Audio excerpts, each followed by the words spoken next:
So you're ready to start making videos. Good, but what type of camera should you use? Where will you record? Is it quiet enough? Which mic? What about the lights? Editing? So many questions.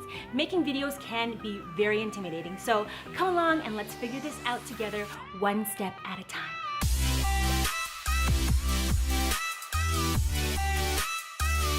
What's up, beautiful people? It's your homegirl, Shameless, all up in your building, and today we are going to be talking about how to jumpstart your video making. To be a YouTube creator, you need to have foundational knowledge of video production.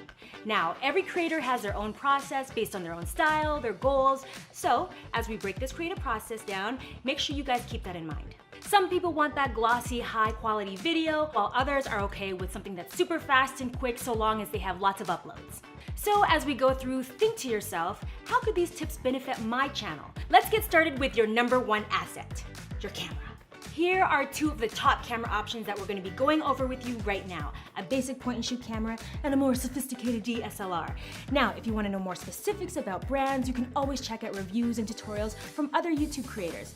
But first, let's go over how each of these cameras work and how they can help your channel.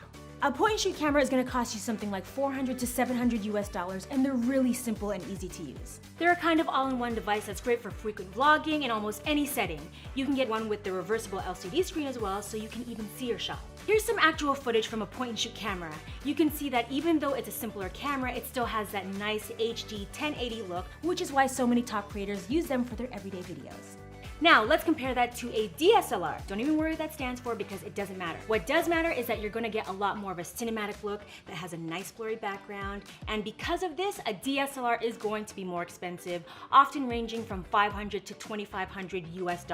DSLRs are heavier and they use interchangeable lenses. You're going to need to be on top of getting focused and learning more technical aspects of using the camera. But don't even worry about it. There are plenty of tutorials on YouTube that will show you how to do this if you are interested in learning more.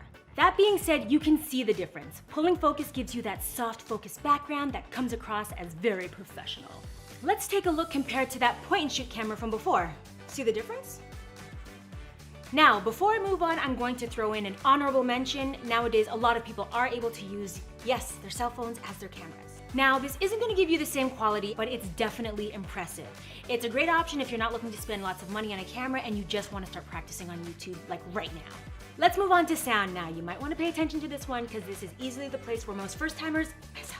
That's because while most viewers sometimes don't mind low-quality lighting, they cannot stand low-quality sound. So if you're still using your camera's onboard microphone, make sure you're staying between 3 or 4 feet from the camera. And if you want to get any further away from that, that's where you have to get into more advanced options.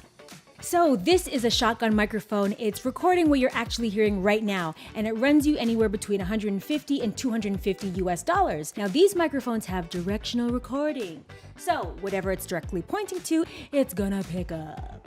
As long as your camera has a port for an external microphone, you could just pop this on top and you are set. But what if you want a much wider shot? That's when you use this guy, a wireless lavalier microphone, or a lav. Now, a lav kit can be anywhere between $200 and $600 US, so a little pricier, but if you need to be further away from the camera, it is a lifesaver. And a lavalier is also great when you're in a noisier location. Here's an example of a lav at work. I'm outside, I'm standing super far away from the camera, and I'm in a really tricky location. But I'm still getting really great quality sound. Let's switch over to the shotgun mic and see how that stands up. So here's an example of a shotgun mic out here. Not as great, right? Now let's, out of curiosity, switch over to the onboard camera mic and see how that stands up. Okay, so here it is. Can you hear me? Back to the lav. So much better. I'm gonna throw in another quick honorable mention here. If you're really getting into more advanced and looking for a cinematic approach, look into getting a boom microphone.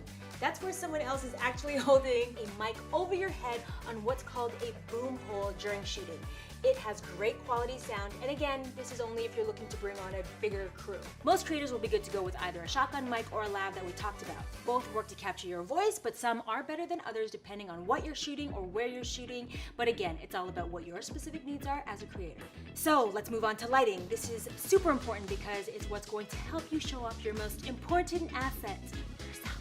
Most creators use something similar to what I'm using right now, which is a 2-point lighting system.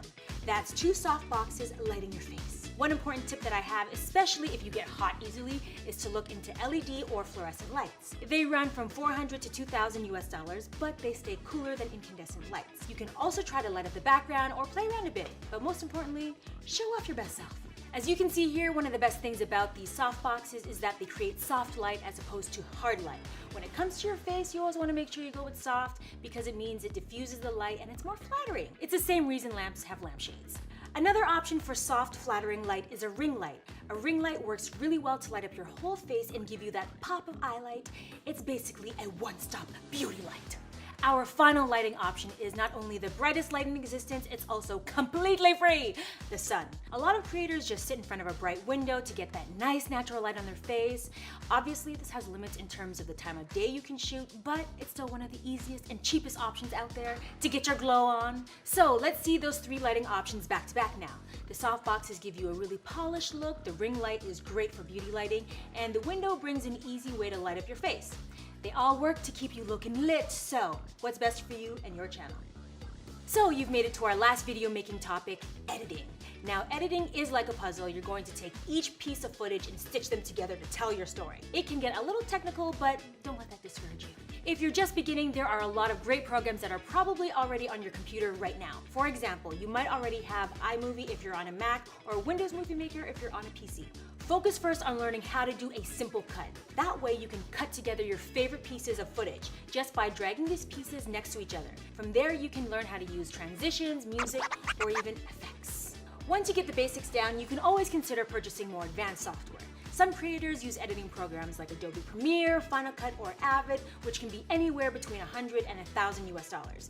New creators just stick to free programs, but just keep that in mind, you have options. Of course, if you want a more specific recommendation on brands or models, give it a quick search on YouTube. You know creators are always passionate about sharing the tools they use, and they have tons of great reviews out there that can help you make the right decision. But first, one more quick lesson.